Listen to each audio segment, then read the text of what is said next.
بسم اللہ الرحمن الرحیم، نیوز ود ویوز کے ساتھ میں ہوں علی رضا شاہ اور آپ دیکھ رہے ہیں یوٹیوب چینل۔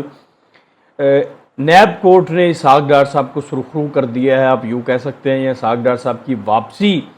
کی جو راہ ہے وہ مکمل طور پر ہموار ہو گئی ہے، اور ان کی واپسی کی جو کچھ ڈیٹس ہیں وہ بھی فائنل ہو چکی ہیں۔ اور اس وقت لندن میں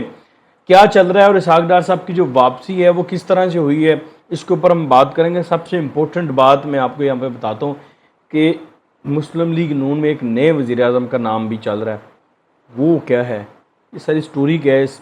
سارا سنیریو کیا ہے، اس کو بھی ہم ڈسکس کریں گے۔ اور اس کے بعد پرویز الہی صاحب کے جو اختیارات ہیں وہ محدود کرنے کی بھی کارروائی شروع ہو چکی ہے۔ یہ ڈیولپمنٹ بھی آپ سے شیئر کی جائے گی اور اس کے اوپر بھی ہم ڈسکس کریں گے۔ شروع کر لیتے ہیں اسحاق ڈار صاحب سے۔ اسحاق ڈار صاحب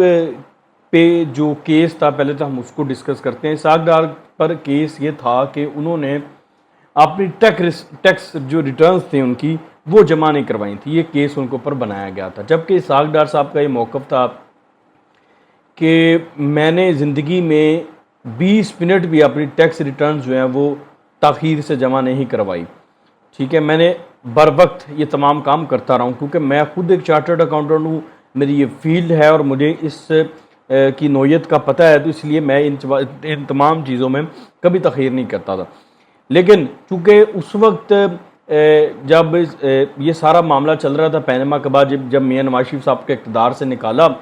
تو اس وقت اسحاق ڈار صاحب تو ڈیفینیٹلی ڈپٹی پرائم منسٹر ان کو سمجھا جاتا تھا، اور یہی کہا جاتا تھا کہ وہی پرائم منسٹر ہاؤس کو چلاتے ہیں۔ تو اس دوران پھر اسحاق ڈار صاحب پر بھی کیس بنانا بہت ضروری تھا۔ تو ان پر جب کوئی کیس نہیں ملا، پرانے کیسز تو ختم ہو چکے تھے، تو پھر ان کے اوپر یہ جو ٹیکس ریٹرنز کا کیس تھا یہ بنا دیا گیا۔ اب ان کو پتہ تھا کہ کیس چھوٹا ہو یا بڑا ہو، لیکن مجھے جیل میں ڈالنا مقصود ہے، تو وہ باہر چلے گئے۔ اور جب انصاف ہی نہیں مل رہا تو پھر اس نظام میں ٹھہرنے کا فائدہ کیا، مطلب جو انہوں نے سمجھا، مناسب سمجھا، وہ انہوں نے کیا، پھر وہ لندن چلے گئے۔ اب اس کے بعد انہوں نے نیب کورٹ میں ان کا کیس چلتا رہا، وہ پیش نہیں ہوتے تھے، تو نیب کورٹ نے ان کو مفرور قرار دیا، اشتہاری قرار دیا، اور اس کے بعد ان کی جائیداد ضبط کرنے کا حکم دیا، پھر ان کے بینک اکاؤنٹس منجمد کرنے کا حکم دیا۔ اس کے خلاف اسحاق ڈار صاحب نے سپریم کورٹ میں ایک درخواست فائل کی تھی نیب کورٹ کے اس فیصلے کے خلاف، جس میں ان کو اشتہاری قرار دیا گیا تھا۔ کیونکہ اشتہاری قرار دینے کے بعد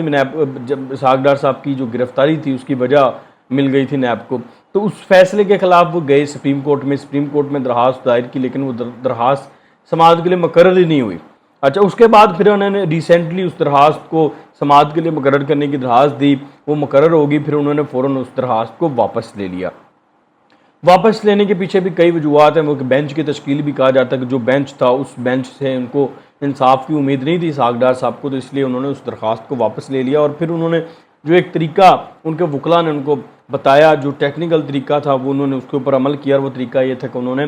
عدالت کے اندر سرنڈر کرنے کا جو ہے آفر کی نیب کورٹ میں، اسی نیب کورٹ میں جس نیب کورٹ نے ان کو مفرور اور اشتہاری قرار دیا تھا، ان کو کہا کہ وہ سرنڈر کرنے کو تیار ہیں، وہ عدالت میں پیش ہونے کو تیار ہیں، لیکن نیب کو یہ حکم دیا جائے کہ وہ ان کو گرفتار نہ کریں۔ تو اس کے اوپر آج سماعت تھی، عدالت نے اسحاق ڈار صاحب کے حق میں فیصلہ دے دیا، اور نیب کو یہ حکم دیا ہے کہ وہ اسحاق ڈار صاحب کو گرفتار نہ کرے، اور 7 اکتوبر تک کا ٹائم دیا ہے۔ اب یہاں پر کچھ چیزیں ہیں کہ اسحاق ڈار صاحب کو 7 اکتوبر تک پاکستان ہر صورت واپس آنا ہے۔ جو ہمارے پاس خبریں ہیں وہ ہو سکتا ہے اس منتھ کے اینڈ پہ یا جو اکتوبر ہے اس کے سٹارٹ میں پاکستان واپس آ جائے۔ ان کے کچھ ٹکٹس جو ہیں وہ کنفرمیشنز بھی ہو چکی ہیں، کیونکہ وہ اکیلے نہیں آئیں گے، ان کے ساتھ ان کے بیٹے اور باقی کچھ اور لوگ بھی آ رہے ہیں۔ اچھا، یہ تو سارا قانونی معاملہ تھا، ساری جو ڈیولپمنٹ ہے وہ ہوئی جو آج، وہ میں نے آپ سے شیئر کی ہے۔ اب اسحاق ڈار صاحب آئیں گے اور اس کے بعد وہ عدالت میں پیش ہوں گے، اور اس کے بعد ان کا کیس بھی 1-2 سماعت میں ختم ہو جائے گا، کیونکہ وہ ٹیکس ریٹرنز کا اتنا بڑا کیس ہے نہیں، کیونکہ نیب میں اس وقت پولیٹیکل انجینئرنگ ہو نہیں رہی، تو اس لیے وہ کیس بھی ختم ہونے کے بہت زیادہ چانسز ہیں۔ اصل خبر یہ ہے کہ وہ آئیں گے، آنے کے بعد وہ سینیٹر کا حلف اٹھائیں گے، سینٹ کا حلف اٹھانے کے بعد وہ پھر ان کا وزیر کا حلف اٹھائیں گے، پھر وزیر کا حلف اٹھانے کے بعد وہ وزارت خزانہ میں جو معاشی ٹیم ہے اس کی سربراہی کریں گے، اور مکمل طور پر ٹیک اوور کر لیں گے وزارت خزانہ کے اسحاق ڈار صاحب، اور مفتاح اسماعیل صاحب ان کی بطور ٹیم ممبر کام کرتے رہیں گے، کیونکہ ویسے بھی مفتاح اسماعیل صاحب ایک غیر منتخب ہیں، تو ان کا جو وزیر کا 6 ماہ کا ٹینور ہوتا ہے وہ ختم ہونے والا ہے اسی منتھ کے اینڈ پہ، تو وہ پھر اسحاق ڈار صاحب کے ساتھ بطور ٹیم ممبر کام کرتے رہیں گے۔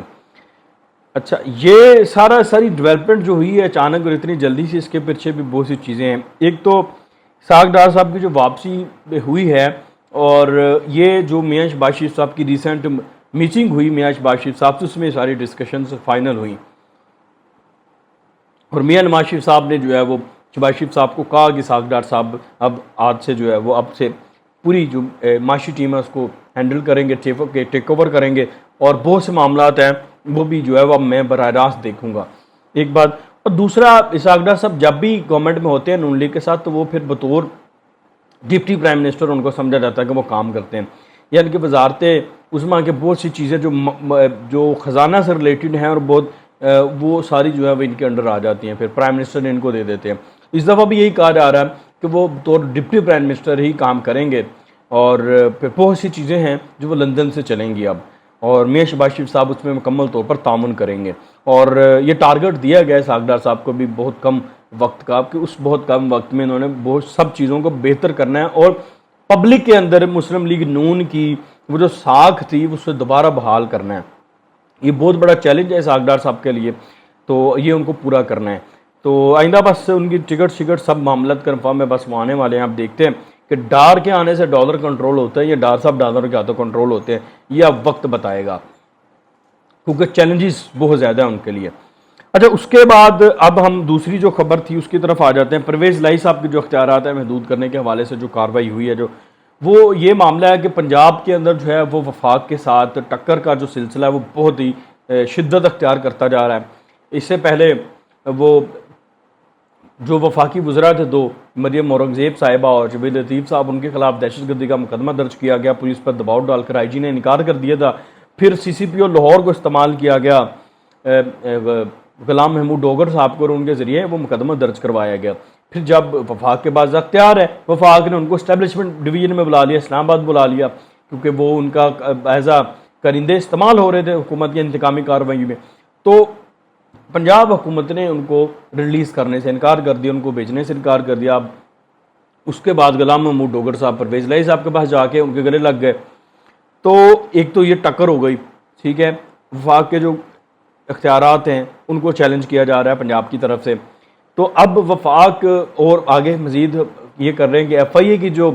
جورسڈکشنز ہیں ان کو بھی چیلنج کیا جا رہا ہے پنجاب پولیس کی طرف سے۔ اب وہ ایف آئی اے کو پنجاب پولیس نے یہ کہا ہے، پنجاب حکومت نے بیسیکلی کہا ہے کہ آپ کوئی بھی کارروائی کریں گے آپ پنجاب پولیس کو بتا کے کریں گے۔ اب ایف آئی اے تو ایسے کام نہیں کر سکتی نا، ایسے ہوتا ہے کوئی بھی تحقیقاتی ایجنسی ایسے کام نہیں کر سکتی، تو اگر وہ پولیس کو بتا کے کام کرے گی تو پھر وہ پولیس ہی کر لے۔ تو خیر اس طرح کی بہت سی چیزیں ہو رہی ہیں، پرویز لائی صاحب کر رہے ہیں۔ تو وفاق نے اس کا پھر حال یہ سوچا ہے کہ پھر پرویز لائی صاحب کے پنجاب حکومت کے جو اختیارات ہیں ان کو ہم محدود کر دیتے جب تک ان کو ہٹایا نہیں جاتا، جب تک ان کے خلاف تحریک نہیں آتی۔ تو ایک تو گورنر راج کی آپشن پر غور ہو رہا ہے تاکہ ان کے اختیارات اس کے ذریعے محدود کر دیے جائیں، اور ریزنز بہت زیادہ اب آ گئی ہیں ان کے پاس، وفاق کے پاس۔ اور دوسرا پھر ان کے خلاف جو ایک تحریک عدم اعتماد، اپنا تحریک عدم اعتماد کہہ رہا ہوں، جو عدم اعتماد کا ووٹ لینے کا کہنا ہے گورنر پنجاب نے، وہ بھی بہت جلد جو ہے وہ اس میں ڈیولپمنٹ ہونے والی ہے۔ وہ اس منتھ یا اس منتھ کے لاسٹ میں یا اگلے منتھ کے جو ہے وہ سٹارٹ میں ہونے والی چیزیں ہیں۔ اور اسحاق ڈار صاحب بھی اس حوالے سے بہت سی اہم چیزیں اور بہت سے اہم پیغامات اور ڈیولپمنٹ جو ہیں وہ لندن سے میاں نواز شریف صاحب کی ہدایت کے مطابق پاکستان لے کر آ رہے ہیں۔ تو پرویز لائی صاحب کا جو ہے وہ کام ہونے والا ہے۔ پرویز لائی صاحب کے پاس آپشنز ہیں، یہاں تو وہ شجاع صاحب سے رجوع کریں، معافی تلافی کریں اور پی ڈی ایم کے بن جائیں وزیر اعلیٰ، جہاں پھر وہ تیار ہو جائیں، کیونکہ اب وفاق نے جو ہے وہ فیصلہ کر لیا ہے کہ پرویز لائی کو مزید عمران خان کا اعلیٰ کار بننے نہیں دیں گے، اور وفاق سے ٹکر کا جو سلسلہ ہے اسے بند کیا جائے گا۔